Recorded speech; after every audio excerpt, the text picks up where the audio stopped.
child feels this immense anger and rage towards not feeling loved for who they are. But the child doesn't feel safe in expressing that to a parent because that is going to, lose attachment.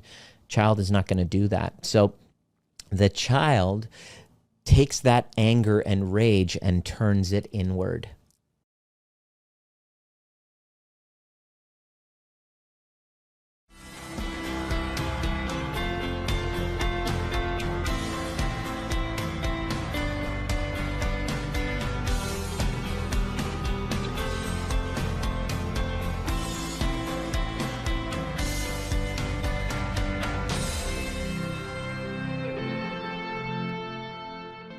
All right, we are live. Welcome once again to another trigger-proof transmission. I'm really excited to be talking about this topic today. We're talking about some spicy, dicey things, talking about trauma bonds, talking about codependency, narcissism.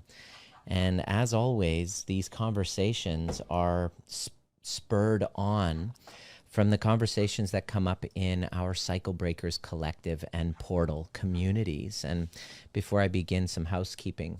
My neighbor upstairs, my window's open, and they've got a cute little French bulldog who just seems to be losing her shit right now. So if you're hearing some barking happening, my apologies. It's a little distracting, but I'm going to do my best to be as focused as possible on this conversation because it's a pretty important one. And those of you who are listening in on Clubhouse Live, welcome. Those of you who are on Facebook Live in my Trigger-Proof community, welcome. And if you're watching on YouTube on replay, welcome as well. And if you're on my podcast, my Trigger-Proof Transmissions podcast on Spotify, welcome as well. I wanted to introduce myself. If it's your first time meeting me, my name is Dr. Nima Rahmany. I'm a retired chiropractor turned interpersonal trauma specialist who focuses on a top-down and a bottom-up approach to healing trauma so that we can break free from trauma bonds. I help people break free from trauma-bonded relationships, codependency, narcissistic cycles, so that they can create secure love that feels safe, to feel safe, because this is a very overlooked thing in the health field, in psychology, big gaping holes in psychiatry and psychology because they really can't seem to figure it out. They say that trauma bonds are literally impossible to heal. Codependency is impossible to heal. Maybe you've done CODA, you've tried therapy. A lot of the students that work with us say that they are just so fed up because they've tried therapy, they've tried counseling, they've tried everything, but they seem to keep repeating these cycles and they don't understand why. And there's a good reason why. I discovered that too. I mean, I found myself stuck in a trauma bonded situation for 4 years and it just felt like I couldn't get out. And the police had to be involved. I mean, we all have a wake-up call, and this is a very serious conversation because people die at the hands of trauma bonds. People commit suicide. We had a friend just recently this year after a divorce and another kind of trauma bonded relationship after the divorce. It wasn't the divorce that was the problem. It was the trauma bonded relationship after the divorce that became a massive issue. And there was, public humiliation and shame. And so he really couldn't handle and cope, and he ended his own life. And, this is on the heels of the whole Amber Heard and Johnny Depp trial. And as watching it, it was really uncomfortable for me because I was seeing myself, as many of you were watching and observing and seeing parts of yourself in it, whether you were drawn to it like a magnet or you were repulsed by it, you were actually repulsed or drawn to your own story. And this is the insidious nature of trauma and attachment and our shadows. And love is really complicated. And we all want relationships that feel safe and secure. And you could be the most intelligent, very successful entrepreneur or CEO of a company and just be kind of like a boss babe when it comes to your work. But then all of a sudden in love, you feel like, it's common to feel like a complete idiot, like a complete failure, completely losing all the power that you have in work. Let me know if this resonates with you. That you are a leader in the workplace, you're successful in most areas of your life. This is the people that generally kind of migrate to my content and really reach out and want to work with me and to help them, because I was in that situation too. Very intelligent, I'm educated, my doctorate in chiropractic, very successful chiropractic career. Went through a divorce in 2011 and a series of like 9 failed relationships, going, why am I constantly in this situation? And it wasn't until my wake up call with my last trauma bonded, my former partner, that had me really look and see what is it with me? What is it within this dynamic that keeps calling in this same cycle? There's something, there's a common denominator here. So the people that become cycle breakers are the ones that are kind of beyond the whole victimhood narrative, and they don't want to blame. This conversation, I really want to start off by saying this is not about blaming. One of the biggest criticisms that I get, attacks actually in my DMs and my inbox, is people thinking that I'm victim blaming. How dare you blame victims, and I'm an empath, and I'm a Buddhist, and I'm a spiritual person, and they were a narcissist, and how, and so I really wanted to kind of answer that and to help people based on just sharing my own story. And what we do in our Cycle Breakers community is help people break free from these trauma bonds in 90 days, sometimes in as quickly as 90 days. And it depends on everybody. It depends on your work ethic. It depends on how committed you are. It depends on how deep the trauma is. Everybody's different. It's like weight loss, it's not linear. It's very messy, healing our traumas. But our lives depend on it. And if we don't really get this right, it just passes on unconsciously to the next generation. And if you don't believe me, just look back at how you were modeled relationships.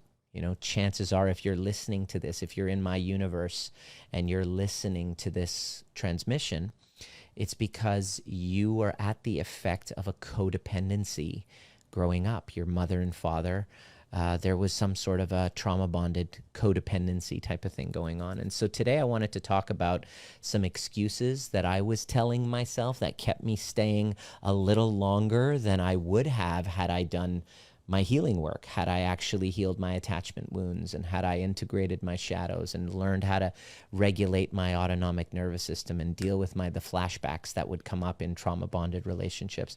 It's complicated. It's a skill to have successful, healthy relationships. It's not intuitive. Don't expect yourself to know if you've never really invested the time and the energy in learning the way you would a university course.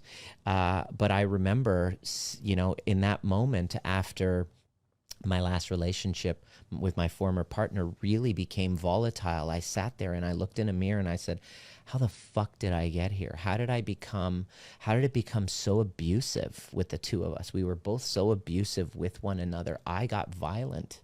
It's never happened in my life. It had happened with her several times. It was kind of like a dynamic. And I was looking in the mirror and I was like, how did it happen? Number one. Number two, how can I make sure that it never happens again? And number three, if I can do number 1 and 2 and really have measurable, demonstratable, unrecognizable transformation that I can actually physically see, and my loved ones, my friends, my family can actually bear witness. It's not fake, it's not phony, that I'm actually living it. Then number 3, I want to help change the world with it. And so because of that, the Facebook community Trigger Proof was born. It was around COVID time that I just started doing these transmissions. And then now it's got over 10,000 people. So if you're not already a member of the Trigger Proof community, please join in, ask a question. You never know, I might even just do a transmission just to answer your question. Essentially, to heal from this trauma bond, I had to really go back in time and understand the nature of how trauma bonds happen. And in order to understand how trauma bonds happen, we have to go back in history and look at our childhood. So like, let's do a rewind, like hit that rewind button. And what happens is when a child is born to parents who are at the effect of their unresolved wounds, the child doesn't receive emotional attunement, doesn't get their emotional needs met. You might get your meals taken care of, you know, food on the table, shelter. But a child, in order to develop the nervous system, to develop in a healthy way, must not have to feel that they have to work for love. You know, if you've ever had the experience where you felt like you had to perform or work or put on a show or be something that you're not in order to be lovable, in order to be loved, in order to have approval, you have the makings of a trauma bonded relationship. Let me explain it a little bit. So a child is born to a parent who is at the effect of their own wounding, whether it's like severe, like fundamentalist religious upbringing, or there was physical abuse. The child then experiences that who they are, cannot rest in the safety of parents, of mom and dad's love. Because of their own relationship challenges, because of conflict that isn't resolved, the child does not receive what's called emotional attunement. Oftentimes there's a codependency within a relationship with mom and dad. In my case, I kind of had to feel like I was the therapist between them, right? And so there was a narcissistic father, a codependent mother, who also kind of had narcissistic tendencies, and not because they're bad people, but because they were at the effect of their trauma. I mean, narcissism, codependency, borderline, all the cluster B personality, what they call disorders, are actually trauma responses. So I want to change the language and the stigma attached to mental illnesses and personality disorders, because this way more, number one, there's a spectrum and it's way more common than we think, and they're all just trauma responses. So parents who are at the effect of their trauma responses don't have the capability or the capacity to have the child feel seen and heard. So the child feels this immense anger and rage towards not feeling loved for who they are. But the child doesn't feel safe in expressing that to a parent, because that is going to, lose attachment. Child is not going to do that. So the child takes that anger and rage and turns it inward. And this is one solution to this experience of not feeling seen. So they take that anger and rage and turn it inward. They don't stop loving mom and dad. They don't hate mom and dad at the time. What we do is, as children, we hate ourselves. And this is what the insidious nature of complex post-traumatic stress responses. I don't call them disorders. They're just responses. They're normal responses to these unhealthy environments with unconscious parents. So the child then feels, I'm not lovable for who I am. So who do I have to be in order to be lovable? Well, solution number one is codependency. Or if we go even further down the spectrum, borderline personality disorder / response. I call it response. And in that case, there's this paralyzing fear of abandonment. So we take on kind of like an identity of whoever it is that we need to be in order to be lovable. So we wear masks, we perform, we become fixers, we become pleasers. And this is the makings of codependency. So that is one of the solutions of the trauma of a child of not feeling seen. Solution number one. Now, solution number two is this child not feeling seen, or not having the right or the capacity or the kind of allowance to emerge and individuate, which is to be their own person. Well, you can't want that. Your desires, your preferences, your values are not allowed. So that that rage then turns to another solution, creating a grandiose, false, grandiose self of I'm amazing, I'm going to be powerful, I'm going to be all knowing and all wise and all, grandiosity. And that is called narcissism. That narcissism is a solution, is another solution to the same wound. Now check this out. We have the codependent and the narcissist are both solutions to a traumatic childhood. And what happens, what's interesting about this whole thing is that nobody comes together by accident. None of your relationships happen by accident. They actually happen with the unconscious. It's kind of like your unconscious drive to complete what was incomplete in childhood. So as you go through life with these wounds, these attachment wounds deep in your body, sometimes before you even had the language to describe it, you then get into partnerships and relationships. We then get into partnerships and relationships with people who perfectly match our wounding.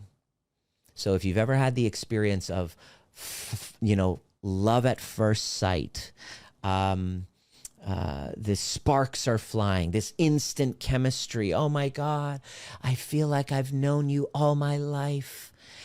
There's something so familiar about this person that's just kind of like fatal type of attraction.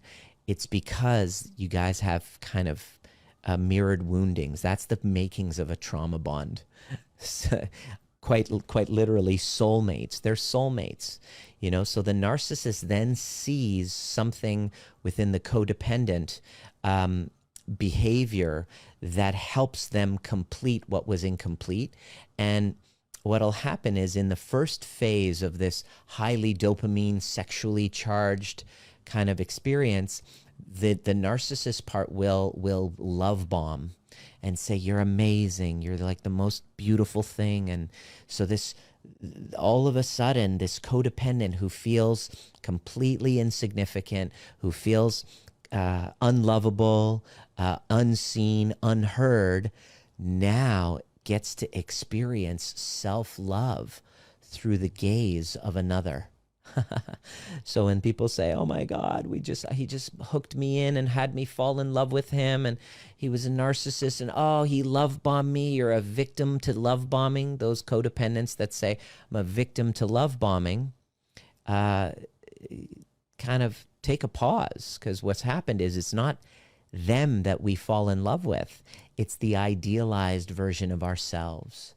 So it's the fact that you had somebody put you on a pedestal, and for the first time you got to experience self-love, and so that becomes highly addictive.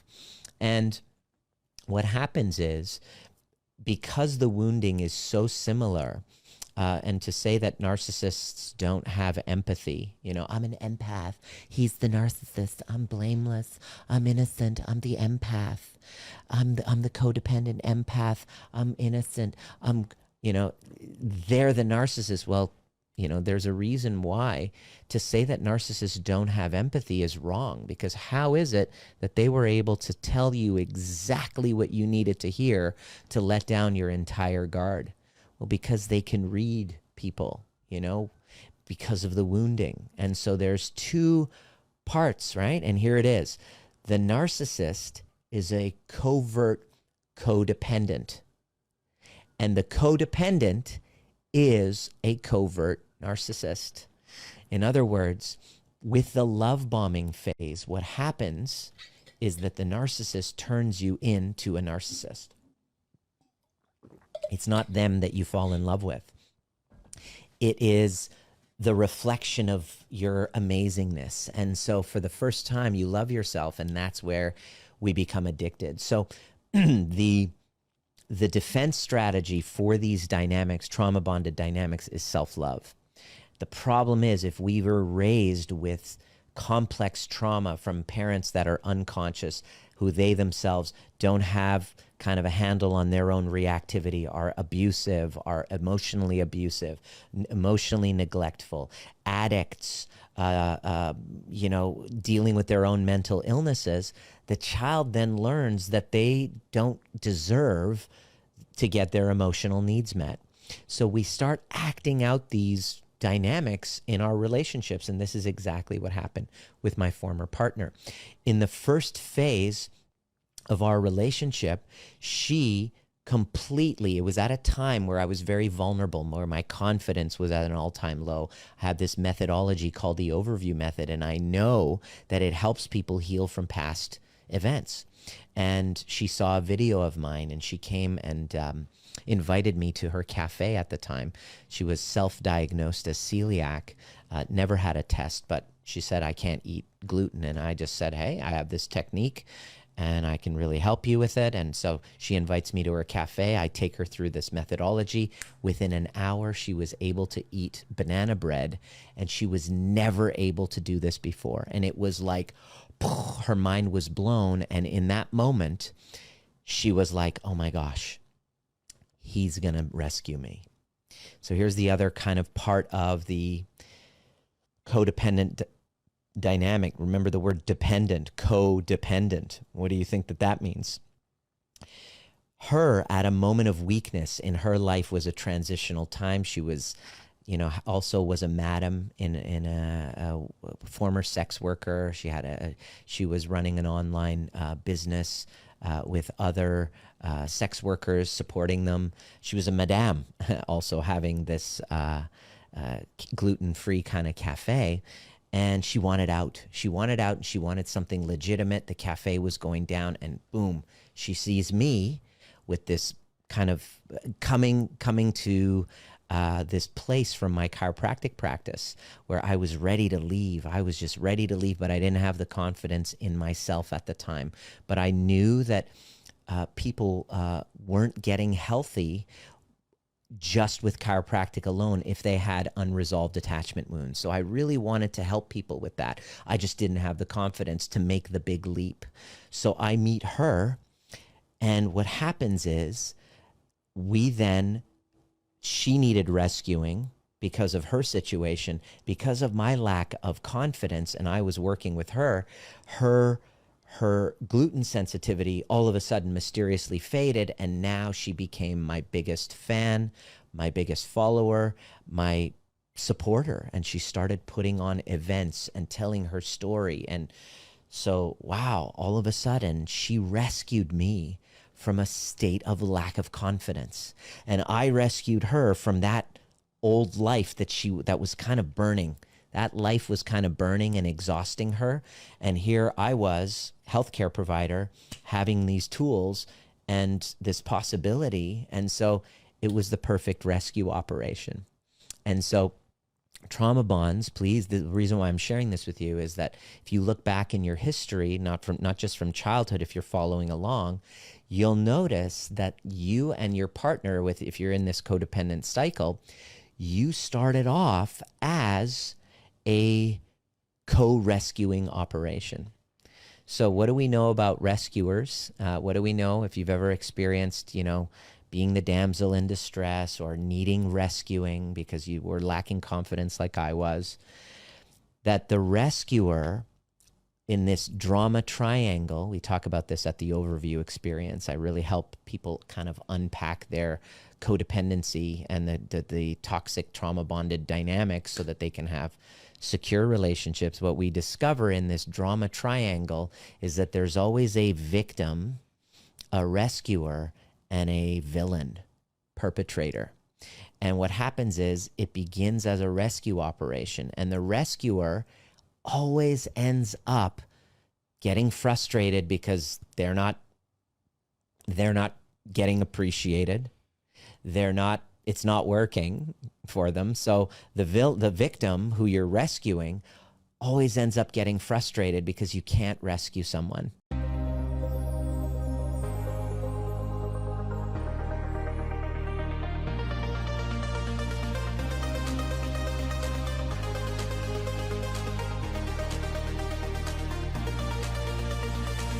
My name is Dr. Nima Rahmany, and you've been listening to the Trigger Proof, designed to teach you the most important skill necessary for a dramatically changing world, which is nervous system regulation. And becoming trigger proof doesn't mean trigger less. It means learning how to regulate ourselves to bring us back to center so that we can then be governed by our purpose rather than from our wounds. Anytime there's reactivity, there's a wound. And if you're curious and inspired to learn more, join us at Breathwork and Badassery or the overview experience. There's a difference between listening to a podcast and actually showing up live and doing the work with a badass community who's all about breaking cycles of intergenerational trauma. It didn't start with you, but it can end with you if you're willing to do the work. See you at the next perfect time.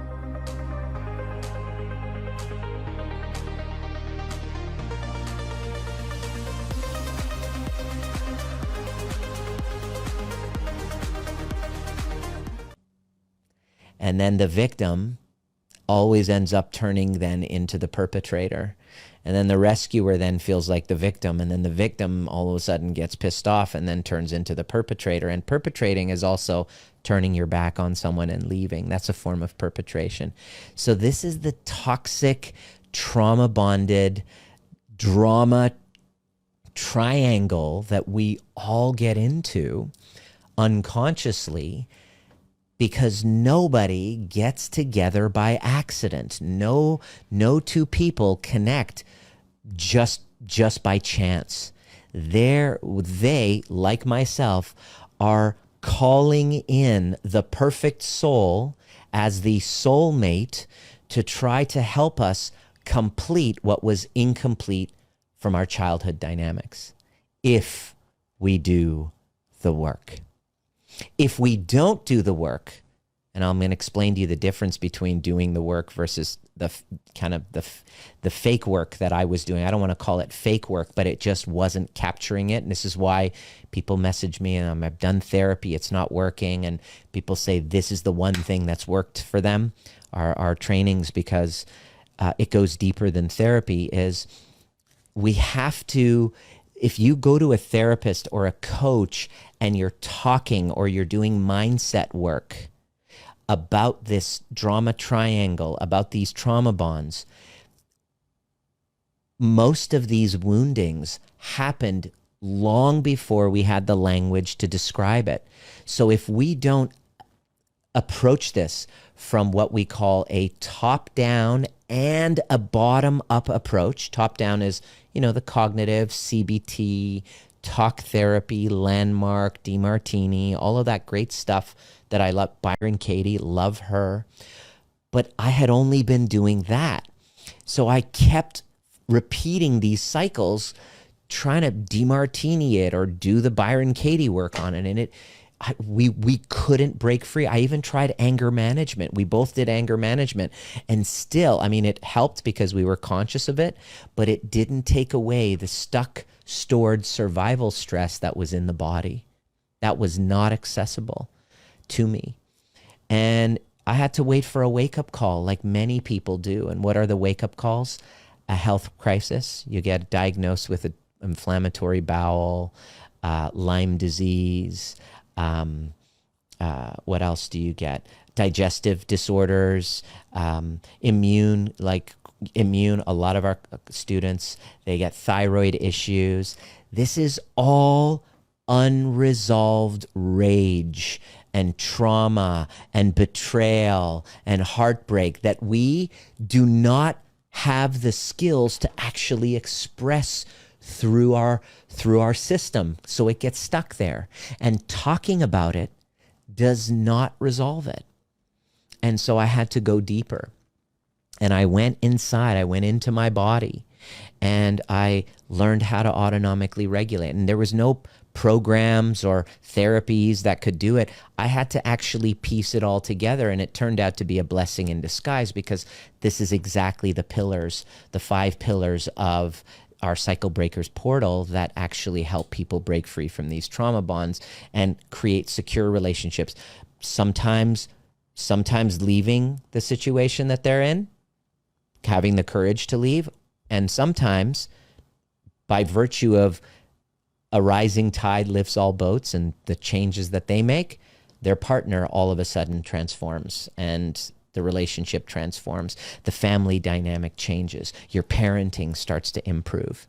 If we don't go deeper and kind of address all 5 pillars, which are mastering the autonomic nervous system and learning how to operate it and self-assess and regulate your nervous system. Number 2, clearing all of our past resentments and regrets, the shames that we're holding on to, the resentments, the victimhood, the constant giving away our power to other people by constantly pointing fingers and blaming them, the narcissist, and it's all their fault, and just holding on to our victim story is kind of like walking around with rocks in our backpack, going to doctors expecting to heal, but we just keep going back to therapists, and oftentimes the therapist plays the rescuer role. So often what we hear from our students is, I just go there and just keep repeating my victim story every week.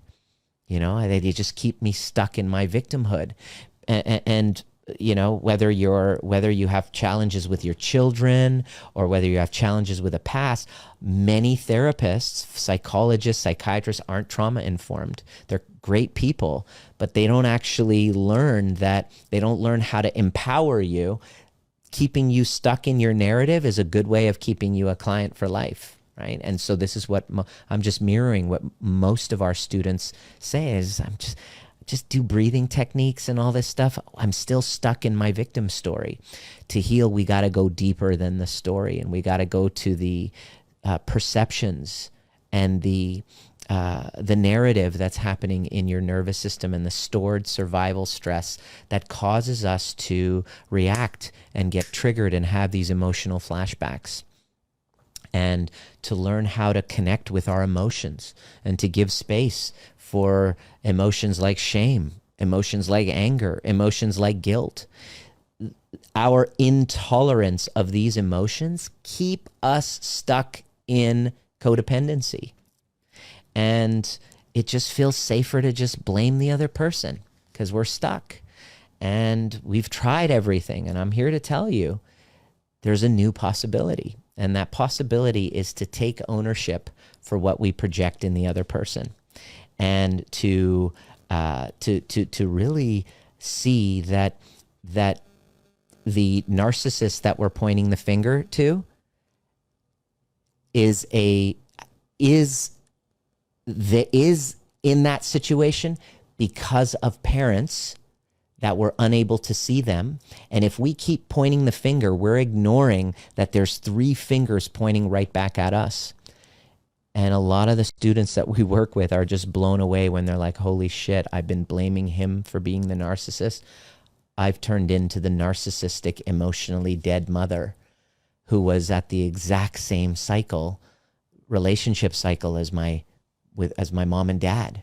Wow, I'm now become the narcissistic mother to my kids because I'm just obsessed with the approval and what the other person, what my husband's doing and not doing, or my partner's doing and not doing.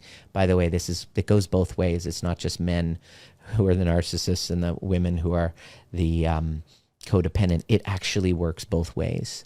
And so covert narcissism is oftentimes one of the side effects of these traumas. And so our ability to heal it comes from the ability to own what we're projecting in that other person that we're blaming and labeling. And this is a skill that very few people have. That this is one of the tenets of the overview method that I kind of put together, and it totally helped me break free from this trauma bond. And I was able to find somebody who I never would have looked at and really gone all in with before I did the real deep inner work. See, if you haven't done your inner work, and when I'm talking about embodied work, this from a somatic perspective, healing with your shadows, the polyvagal theory, attachment theory, nervous system regulation, from a body-based perspective, and getting out of your head and learning how to kind of work with those emotional flashbacks and your insecure attachment patterns and really integrating them all and healing them all. What happens is we find a partner who's secure and stable, and we're just like, ew, there's nothing interesting about that person. Let me find the chaotic wounded bird and rescue them so that I can feel needed. Because that is a replication of the trauma that I experienced in childhood. See, we're bonded to our traumas, and it is incumbent upon us, if we want to heal and break free from this cycle, to do our own work, to stop pointing fingers and blaming others, and to look inward, not to blame ourselves, but to take responsibility. So taking responsibility does not mean taking the blame for everything, because once you really, our cycle breakers are blown away within the 2 or 3 weeks of doing the work with us. They say, holy shit, there's really no one to blame.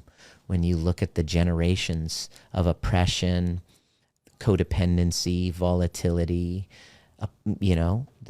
it's just, you had no chance, and so it really involves taking on the identity of becoming a cycle breaker. So I wanted to share some of the reasons or excuses that I was making. Oh, let me see if I can find a better, here we go. My battery just went down, so I wanted to share some of the excuses that I was making that kept me stuck in a trauma bond for far longer. And I'm going to go through a couple of them today, and discuss them and see if you find yourself in any of them. And let's see, the first one basically is a couple of excuses that you'll make. I want you to see if you can find yourself in these excuses, in this kind of these codependent kind of trauma bonded patterns that cause you to stay in these unhealthy dynamics. And that first excuse is easier to stay than to start over. If you find yourself saying, God, I really know this is unhealthy. If this was one of my friends and I was taking them out to coffee and they were telling me about the dynamic, I would easily tell them, get the hell out of there. But in my case, because this is not a rational thing, it's happening in my nervous system. This is an incomplete. I just see what I've been here. It's easier to stay. I don't want to have to go and start over with somebody else. Does that resonate with anybody? Let me know if this resonates with anybody. Go ahead and write it in the chat box here, or in the comment section. I want to know if you can relate to me, because that was exactly my story. Was, God, it's easier to stay than to start over. The second one is, it's comfortable. There's comfort in the familiar.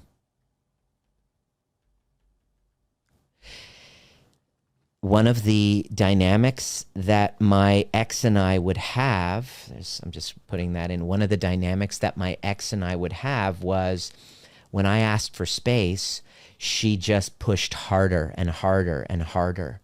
And I would say, please, I just need space. And she would push harder and harder and harder. Now looking back on it, after I've done my healing work, and I continue to do that, there's no way I would stay engaged in a relationship with anybody who treated me that way. But why did I stay back then? Well, that's how my mom treated me. She didn't have any boundaries. She didn't understand any boundaries. She didn't respect when I asked for space. So I have it hardwired in my nervous system that equates to love. So when she would get in my face and block the door when I'm trying to leave, or go crazy when I would, want to leave because of her fear of abandonment, I was like, oh, that's love. Does this resonate with you? Right? So these are two excuses you might be saying, is that, you know what? It's familiar. My dad was an alcoholic and he would come, pissed drunk and become abusive. So that's just love. He loved me. Is any of this resonating with you? So the invitation for you is to really break free from these trauma bonds. It's not necessarily to leave your partner yet. Like this is one of the biggest fears that people who have that kind of personality profile, I don't want to join. I don't want to do the work. Why? Well, because I'm not ready to leave them yet. It's kind of like an addiction. It's actually worse than an addiction. It's like an identity. So let me put you at ease. Like, obviously, if you're not safe, get the hell out of there, right? But if you're not in a position where your health is in danger, you don't have to leave. But it's important that you make a priority, your number one priority, as though this is your own child. You gotta basically treat it as though your child is in trouble, and you're going all in with helping them heal. That's the only way. Otherwise, the experts will be right, and this won't be healable. Right? So number one is nervous system regulation. Number two, which I kind of, is clearing and completing past resentments and regrets. And number three is learning how to dance with this dark passenger, this ego shadow kind of relationship where we have these blind spots, parts of us that we're really ashamed of, that we don't want to admit, that we're afraid of exposing. This is what stops people from doing the real work. It's just safer to go tell your story to a therapist, but doing deep shadow work, this is what I teach. This is why people get really triggered and they cry when they watch my content. I get messages, people saying, oh my God, I wanted to throw up when I was listening. If you felt uncomfortable, what that is your shadow is actually afraid of being exposed. Well, you got to learn how to dance with that fucker. You got to learn how to dance with this dark passenger, because we all have an ego that's trying to protect us from the wounded little child in our shadows. But if we keep him at bay and we kind of suppress them and repress them, we then meet them in our partners. And even worse, our children start acting them out. How many times have you noticed your child going, oh shit, they've adopted my behaviors? Guess what that is? That's your shadow that hasn't been integrated, and it's displayed in your children, right? So whatever we repress, our children express. This is a big reason to become a cycle breaker, because this is no fault of your own, just like it wasn't your parents' fault when you inherited it from them, not through genetics, but through energetics, right? That's a meme. It's not through genetics that you inherited, but it's in the family system energetics. It's a very spiritual thing, right? And you know that that's true. You've seen it, you've observed it. So number four basically is you got to learn how to empathically communicate with those younger parts. We have these younger parts that we've disowned in our shadows. We got to learn how to empathically communicate with them. And it sounds a lot easier than it is. But if you have had a lifetime of abuse, you have learned to protect yourself through self-hatred and your inner critic. And so trying to eliminate this inner critic it's not going to work. You got to learn how to change the conversation through empathic communication with self and then with others. And then the last part is commitment and community. It takes a commitment to break a trauma bond. It's like losing weight, like any addiction, and you can't do it alone. We definitely heal in community. So if this is resonating with you and you're really keen on breaking free from it, no pressure to leave, but just to upgrade yourself, consider the possibility that this will be your wake-up call. Instead of waiting for the police, waiting for a diagnosis, waiting for, suicidal ideation or something, terrible happening, for those, if you're really keen, my invitation is to send me a DM and let me know your backstory. And my invitation for you is to join us at the Overview Experience, which is coming up this Saturday, and really learn how to break free from these trauma bonds, but doing it in a community container where other people are sharing, where you can see that you're not alone. And so that's the invitation for you. Make sure you send me a DM if you're really ready to upgrade yourself and treat yourself as though, you're somebody important, as though your own child was in trouble. Because truthfully, they are. And this is why I do the work, is because I have a 21-month-old in the recording of this transmission. And I don't want him to be raised with unconscious parents that has him having to feel like he has to work for my love. I want him to rest in my love, not have to work for it. Hopefully that was relevant for you. I haven't read any of the comments. Hey, Rita, what's up, sister? Yeah, you're the villain. Rita, big love to you. How does self-hatred protect you? Hey, John, great question. Yeah, Rita, good to see you, my dear. The villain, yeah. How does self-hatred protect you? Well, if you had parents that were very rejecting, and you're being rejected constantly, and maybe abused verbally and attacked, and you're scapegoated, for example, you're the scapegoat of the family, all of the family problems that mom and dad don't want to deal with within themselves, the child then, you see all of your shadows in the child.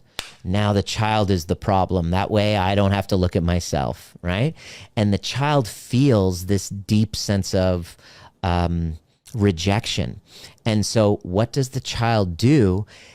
The child then responds by rejecting themselves, by beating themselves up and hating on themselves as a way of garnering sympathy from the caregivers. Does that make sense? So if I can reject myself, I can control the rejection, so that, because it would be worse if mom and dad rejected me. So this is all stuff that I've learned, Rita, since you've been part of our journey. I mean, you've been there. You've been there from the good, the bad, and the ugly. And this is all new stuff that I have had to acquire to make sense of how I got into my last relationship, why I showed up the way that I did. And like number 3, I said, how do I make sure it never happens again? How do I make sure that, first of all, how did it happen? I explained it to you in this transmission. How do I make sure it never happens again? Well, by going through all of those pillars and mastering the nervous system and learning how to heal that past and learning this skill. It's a skill of relating to myself, right? Self-trust is built, presence is built, understanding is built, authenticity is built, self-love is built on the other side of that. And if I can do 1 and 2 and then show demonstrable evidence that it actually worked, i.e., I now am in the most secure relationship I've ever been in. I'm a dad now, which I never thought was possible. I want to change the world with it, number 3. And so the invitation is for those who are committed, coachable, are not interested in maintaining their victim story. I mean, nobody's denying that you went through challenging times, but this is really about a conversation of healing. So it's for people who are really serious about healing, not staying in that identity of, I'm the empath, they're the narcissist, I'm blameless, I'm innocent, I'm a Christian, I'm a Buddhist, they're evil, I'm good. That's called a false dichotomy. It's not black and white. That's splitting. When we go from pedestalization to an idealization to then all of a sudden devaluing and then discarding, that's a narcissistic defense strategy, splitting and playing the victim, which many people who are stuck in that victim identity, who call themselves empaths and codependent, stuck in codependent, blaming the narcissist, they don't see the reflection. And I specialize now in helping people break free from these trauma bonds. Truthfully, it's not about the other person. It's about our nervous system pull towards the familiar, our addiction to repeating and reenacting those those bonds to our trauma. The good news is it can be healed. The experts say it can't. I'm living proof, and I love teaching people how to do the same. So if there's anyone who has a question, I'd love to invite anyone to come up and ask. If not, make sure you join my Facebook community, Trigger Proof. And if you haven't already figured out what your attachment style is, go ahead on my Instagram at DRNIMA, at Dr. Nima.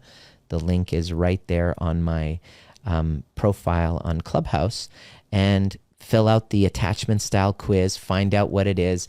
There's a bunch of trainings afterwards there, and send me a DM with your backstory and jump in. Let me know what was relevant for you. Write it in the chat box. What was your biggest takeaway on Facebook? If you can write it in the chat box or in the comments below, what's your biggest takeaway? What landed for you? What resonated for you?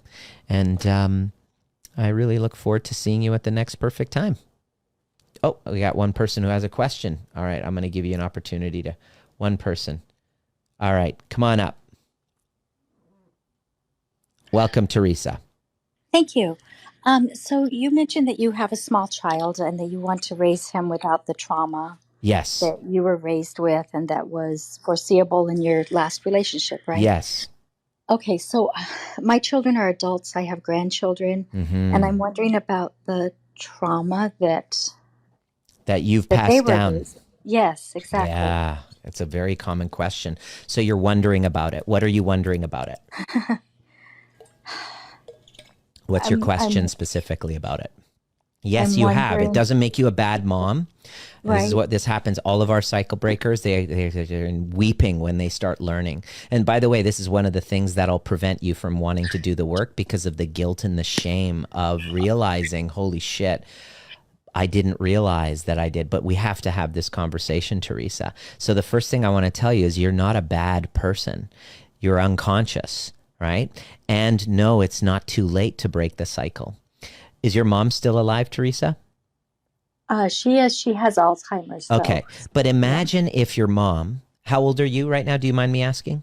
No, I'm 67. Okay. So you're 67 years old. Imagine if your mother had a lucid moment, okay? And she did some sort of work, and she had a magical kind of like wand was waved. Her Alzheimer's cleared up just for 3 or 4 months, just in time for her to really go deep with some healing. And then she came up to you, Teresa, and said, Teresa, I got something I want to share with you.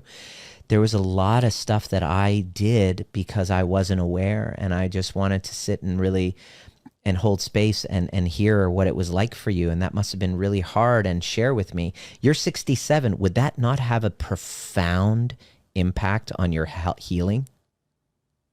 Yes, it would. Right. So you're 67, you have kids and grandkids. It's not too late for you. Okay. That's what I'm saying. Does that make sense? Was that helpful? It does, yeah. Okay. So people say this, oh my God, I fucked up. Is it too late? No, it's not. It's not too late. Today you begin. Today is day one. And the more you work at this, here's the other part of this, is that if you take this on and make it your business to heal those attachment wounds, not only do your kids and grandkids benefit, but your health actually benefits. There is a clear link between unresolved childhood wounding, childhood trauma, and cancer, and chronic illness like thyroid issues, hyperthyroidism, inflammatory bowel disorders, irritable bowel disorders, cancer, diabetes. Like all of these chronic illness have one thing in common, is that they all have childhood attachment trauma that's unresolved in the system. So you're adding years to your life by taking this on. Okay, that's a helpful perspective. I appreciate that. Yeah, because people will come up, Teresa, and say, but I've done this, as an excuse for them to not do the work. Is it too late because I have grown children now? No, do it now. Yeah. A rising tide lifts all boats, and you can actually completely break the cycle in your generations. And our last breathwork and badassery, we had 3 generations that were in the community, that were in the event. There was a daughter, a mother, and a granddaughter. The first time 3 generations were there because of the work of one of those generations. So you have a lot more power than you think you do, Teresa. Even though you're 67, it's not too late. Okay. Yeah. Any other questions about that, or do you feel more complete about that? No, I feel like that was a very good perspective. Because I was thinking more like, can I skip my work and like give them the pill? Yeah, exactly.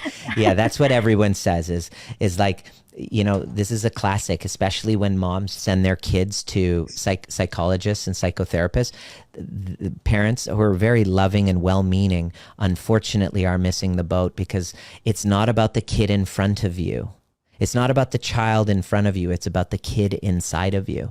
And when you don't skip and I say this knowing full well, because I've done this so many times, and we've done Clubhouse, the majority of the people who come on stage, I'd say maybe 95%, aren't really going to do the work. They say they will, but they just, it's too painful to go in there and look. We'd rather just have the others do it. So I'm not going to judge you for it, Teresa, but this is a very common thing. Hey, let me just throw money at it and send my kids to a shrink. And quite frankly, if you have a much more profound impact, if you take on the healing work yourself and shift the entire dynamic, and you can break that line of trauma through your family, through the generations. That's what being a cycle breaker is all about. Okay. Thank you. Yeah, you're welcome. Beautiful. I can see that was a very emotional experience, and so people get their questions answered, but just listening to this transmission alone without taking action is not going to change anything. You'll go on about your day, you have this feeling, and then tomorrow you go back to unconsciousness. So I believe that social media can be used to wake people up, and my commitment is every time I come and share, it's to wake you up from your kind of freeze response of the trauma response of freeze, and to take some sort of action and find a guide and a community that are going to help you break that cycle. Yeah. Any other questions? It says Teresa. Teresa, did you say you wanted another question? She just put her hand up again. I'm going to give you an opportunity. Did you want to go ahead and unmute yourself? You have another question, Teresa? No, I don't. That was a mistake. Oh, okay, great. Thanks. I'm so sorry. Yeah, no worries. Any other questions? I'm emotional just listening to her. Yeah. All right. Anybody else have any other questions? If not, reach out, send me a DM, let me know what was relevant for you, and go to my Instagram and grab that secure attachment quiz, find out what it is, and by all means, get your butt to the overview experience this weekend. It's 6 hours long. I take you through step by step of where the trauma bond started, and in the conflict that you're having with this person who's, the villain in your story, or you're the villain, or whoever, and we kind of dismantle it. Make sure you subscribe. And this is what I absolutely love doing. And I'll look forward to seeing you at the next perfect time.